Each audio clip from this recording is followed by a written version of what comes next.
In this video, I'm going to show you the process on how to change Spotify password on your phone.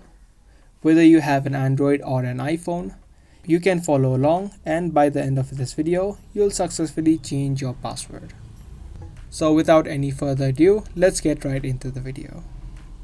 Now the one thing that you need to know is that if you're trying to change the password of your Spotify using your mobile phones, you'll need to reset your password because you cannot directly change it within your phone. If you want to directly change it, then you'll need to use the website on the desktop or your laptops. So that is the only way that you can straight away change your password on Spotify. But if you want to do it within your phone, you'll need to reset the Spotify password.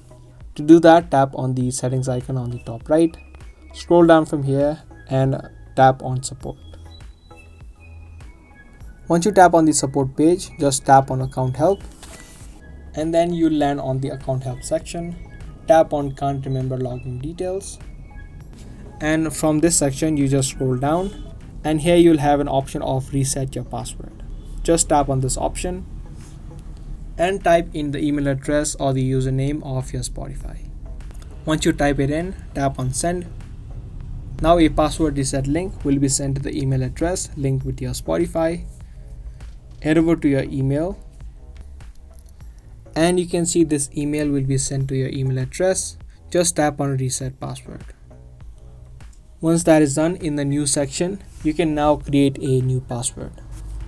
So type in the password that you want and in the second box, repeat your password. Make sure that both of these passwords match and then you can just tap on send. And your password of Spotify will be successfully reset and changed. Sometimes you may be logged out of your Spotify account, so you'll need to again type in your details and type in the new password and then log into your Spotify account. So that's the exact way of changing your Spotify password using your phone. Be sure to give this video a like and also subscribe to this channel if you guys found this video helpful. I'll be soon back with more informative videos just like this. Thanks for watching.